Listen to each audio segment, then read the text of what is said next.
datang teman-teman Larigrapher Indonesia di warehouse dan showroom Fujifilm Indonesia di Jakarta. Jadi ini adalah tempat Fujifilm Indonesia menyimpan semua unit demo dan juga backup unit. Kita juga kadang-kala melakukan instalasi di tempat ini.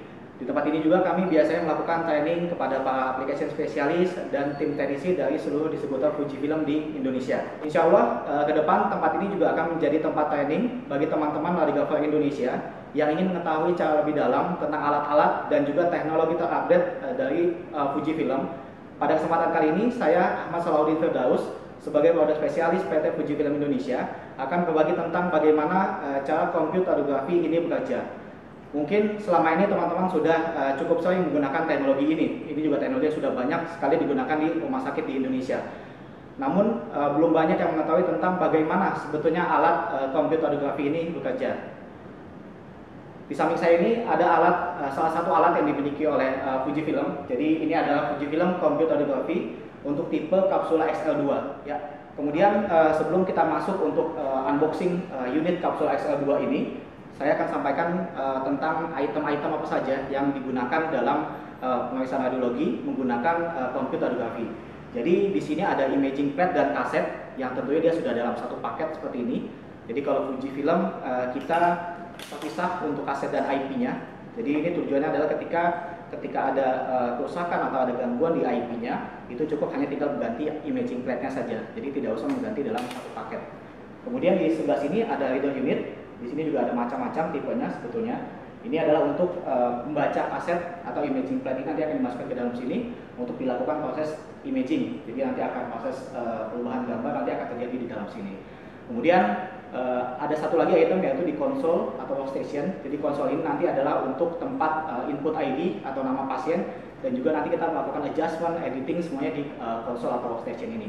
Jadi ada 3 item penting dalam penggunaan komputerografi di radiologi. Ada imaging plate plus kaset, kemudian ada reader unit dan juga nanti ada konsol atau workstation-nya. Jadi setelah dilakukan foto menggunakan kaset di ruang radiologi, kemudian nanti kaset ini kita bawa ke workstation atau konsol untuk kita lakukan input nama, input ID, dan juga menu pemeriksaannya seperti apa. Kemudian setelah diinput menu pemeriksaannya, kita masukkan kaset ini yang di dalam sudah ada ini ke dalam reader unit.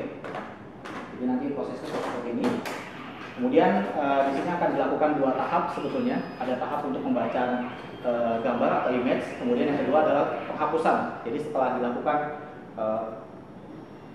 pembacaan gambar, kemudian nanti akan dilakukan penghapusan secara otomatis.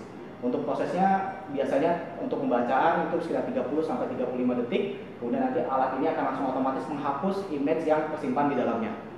Jadi itu prosesnya untuk pembacaan sampai dihapus itu kurang lebih 1 menit, sekitar 1 menit lebih.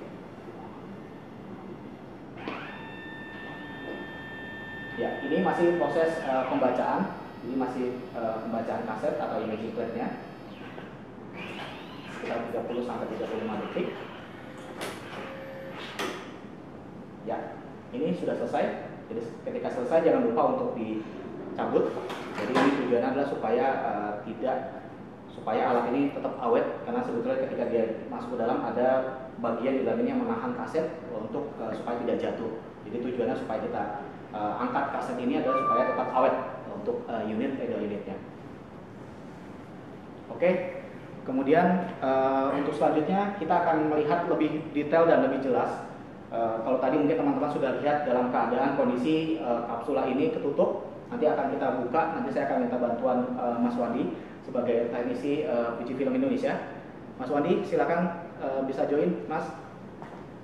Ya, ini adalah rekan kami di Fujifilm Indonesia, Mas Wandi sebagai teknisi di Fujifilm Indonesia. Nanti saya akan minta tolong Mas Wandi ini untuk men-unboxing. Jadi kita akan buka bodi dari Capsula XL2 ini. Nanti kita akan bisa lihat lebih jelas bagian-bagian apa saja yang ada di dalam kapsula atau reader unit ini. Ya, silakan Mas Wandi untuk dilakukan unboxing.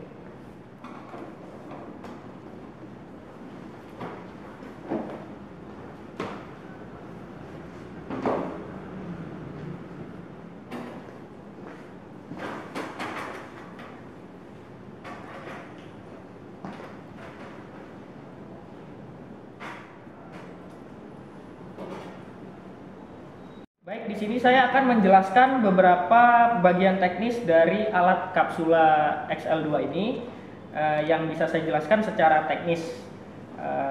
Kita mulai dari bagian depan.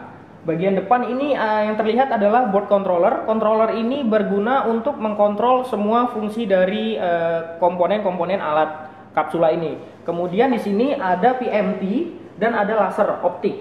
Di sini laser optik dan PMT bekerja bersamaan untuk mengubah sinyal analog dari IP plate menjadi sinyal digital dan diubah menjadi gambar. Kemudian di sebelah sini kita bisa lihat bagian-bagian mekanikal yang seperti Anda ketahui seperti gear, roller dan belt. Mungkin ini adalah bagian-bagian yang mendukung proses terjadinya scanning atau pembacaan dari image plate kaset. Kemudian di bagian sini kita bisa lihat ada beberapa bagian yang mendukung untuk proses ejection kaset dan penghapusan atau erasure. Di sini ada beberapa tubing, ada nanti bisa kita lihat lampu dari erasure lamp yang berguna untuk menghapus IP setelah proses scanning IP plate tersebut. Nah, di sini dan sebelah sini, di bagian belakang sini bawah ada bagian yang namanya conveyor unit. Conveyor unit ini bagian yang mengarahkan IP plate dari mulai ejection kaset sampai dengan pembacaan, dia diarahkan di bagian ini agar tidak terjadi ngejam atau kaset IP yang tidak sesuai dengan alurnya gitu. Sehingga nanti ketika masuk ke bawah dan kembali ke atas, dia akan pada posisi yang semestinya. Kemudian bagian sebelah sini kemungkinan tidak banyak yang bisa saya sampaikan karena di bagian sini adalah main controller unitnya. Di sini ada CPU-nya, ada power supply-nya. Kemungkinan tidak bisa kita buka karena kondisi alat sekarang sedang on. Kita akan menunjukkan gimana caranya proses imaging plate ini mulai dari ejection sampai dengan kembali lagi. Silakan Pak, masukin. Di sini terlihat imaging plate ditarik keluar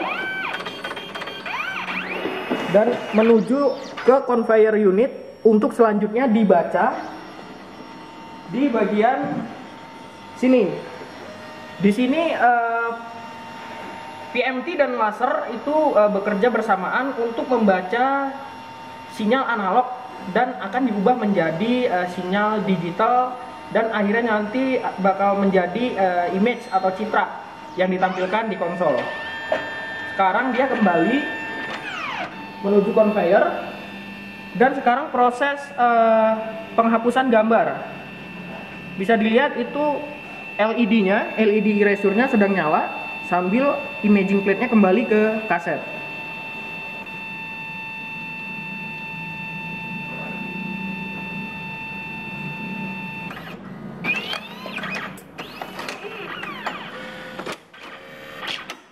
Baiklah, demikian proses dari pembacaan imaging plate pada FCR kapsula. Mulai dari ejection, terus ke conveyor, dibaca oleh PMT dan optik, kemudian diubah menjadi sinyal digital, kemudian gambarnya akan ditampilkan di konsol. Terima kasih. Ya. Oke, selesai sudah penjelasan singkat pada hari ini tentang bagaimana SIA bekerja. Dan juga dari mulai tadi item-item yang saya sampaikan apa saja dalam pemeriksaan radiologi menggunakan computer radiografi ini, sampai tadi Mas Wandi juga sudah menjelaskan dari sisi teknikal bagaimana kaset atau IP ini masuk ke dalam radio unit, kemudian sampai dibaca di PMT. Tadi pun juga teman-teman sudah lihat ada cahaya di PMT ini, kemudian sampai selesai dan bisa dicabut dan sampai di dalam konsol. Mudah-mudahan dapat menambah ilmu dan wawasan untuk teman-teman semuanya. Sampai jumpa lagi di sesi selanjutnya. Nanti mungkin kalau ada masukan dari teman-teman radiografer Indonesia, apa yang nanti akan kami bedah atau kita unboxing, entah mungkin unit digital atau unit alat-alat Fujifilm yang lain, mohon nanti disampaikan saja ke kami. Mohon maaf jika ada kekurangan dalam penyampaian materi ini. Terima kasih radiografer Indonesia. Wassalamualaikum warahmatullahi wabarakatuh.